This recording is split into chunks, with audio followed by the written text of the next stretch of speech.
Terror outfit Al-Qaeda is back in the news. Reports say it has a new chief. His name is Saif Al-Adel. The United Nations calls him Al-Qaeda's de facto and uncontested leader. The US has a $10 million bounty on him. But who is this man? Saif Al-Adel is a former Egyptian army lieutenant colonel.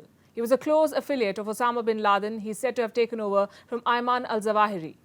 That's Al-Qaeda's previous leader, al-Zawahiri, who was taken down by an American drone strike in Afghanistan last year. Al-Adel was seen as the likely successor. But here's a more significant part. He's said to be operating from Iran. And why is this significant?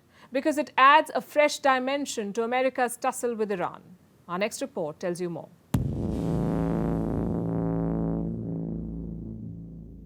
In July 2022, the United States conducted a drone strike in Kabul. It took out Ayman al-Zawahiri, chief of terror group Al-Qaeda. US President Joe Biden said the strikes delivered justice. 7 months on, Al-Qaeda has a new leader, Saif Al-Adel.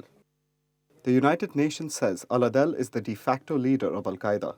While the group is yet to officially announce al-Zawahiri's successor, Al-Adel's elevation hardly comes as a surprise.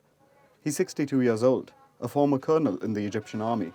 He's suspected of having assassinated then-President Anwar al-Sadat. His association with Al-Qaeda dates back to the 1980s. That's when he handled Al-Qaeda's training camps. In fact, Al-Adel is credited with training those behind the 9/11 attacks. He was also a close associate of Al-Qaeda founder Osama bin Laden. Al-Adel is on the FBI's most wanted list. He has a $10 million bounty on him.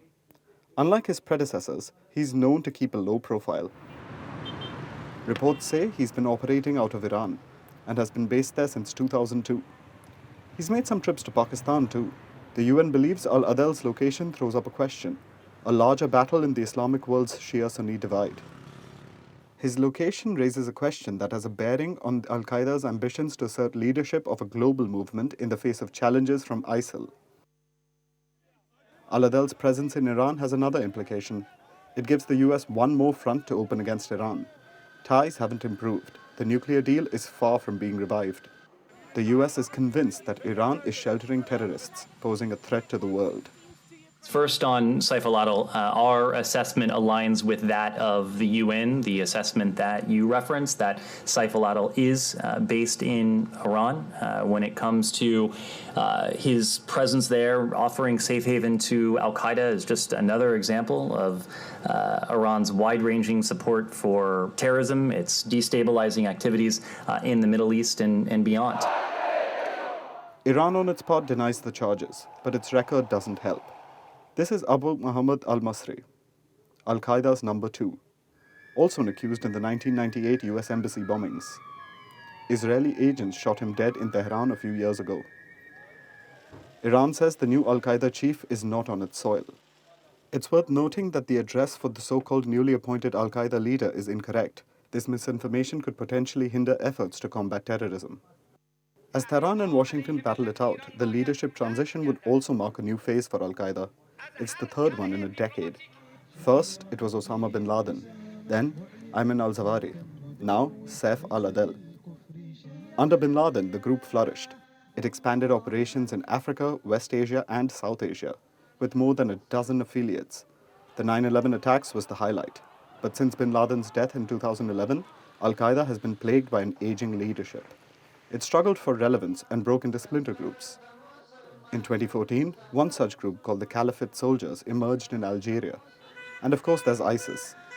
The return of the Taliban in Afghanistan in 2021 is said to have helped them. A UN report says Kabul is a safe haven for terrorists. With the Taliban in power and a new leader in charge, the threat from Al-Qaeda is far from over.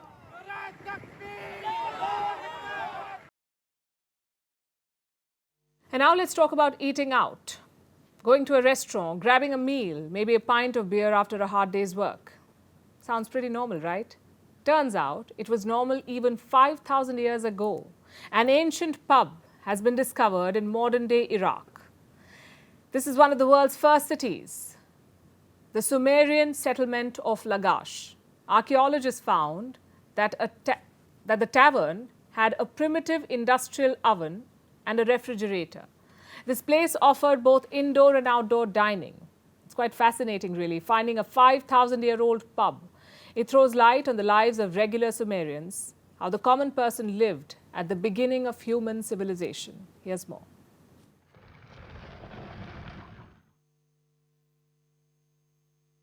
Fish stew and beer. That's probably what was on the menu at this ancient pub. This 5,000-year-old tavern has been uncovered in present-day Iraq. Archaeologists from the University of Pennsylvania and the University of Pisa uncovered the site. They found this clay kiln. They say it's an ancient restaurant oven.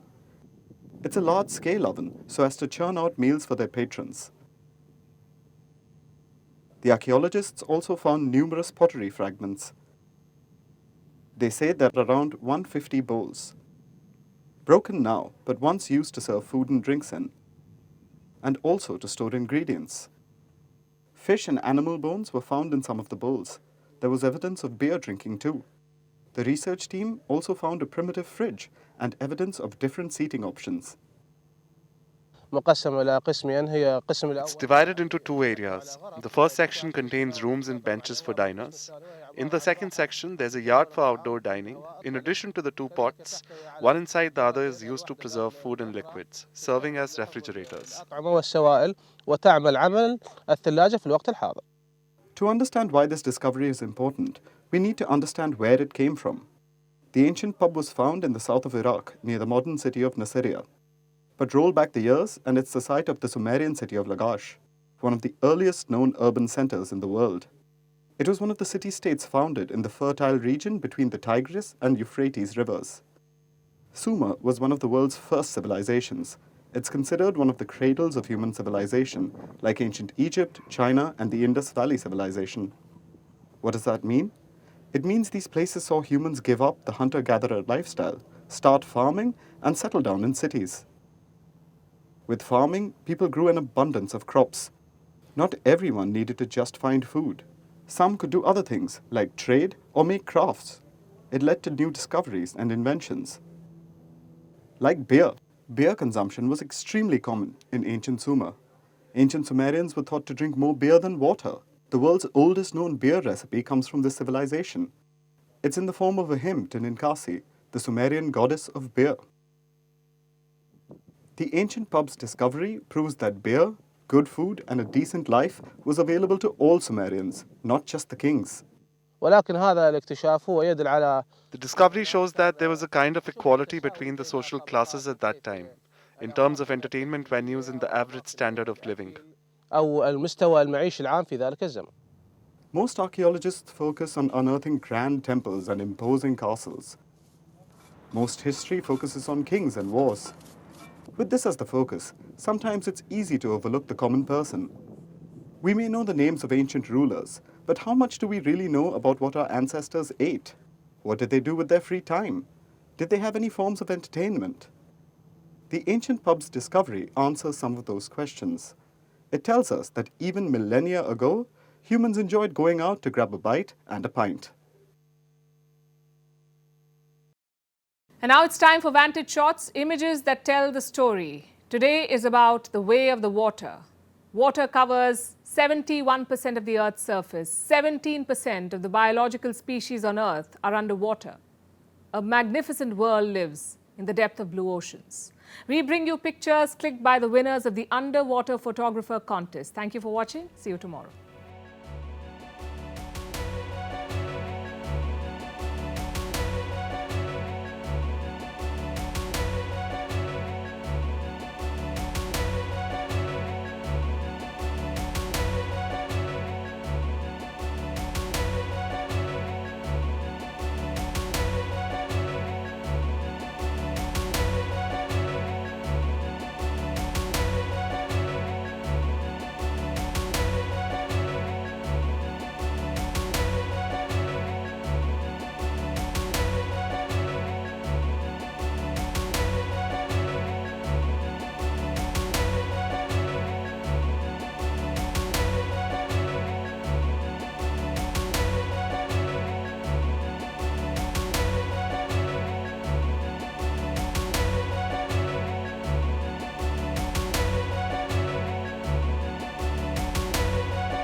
So, where are you investing?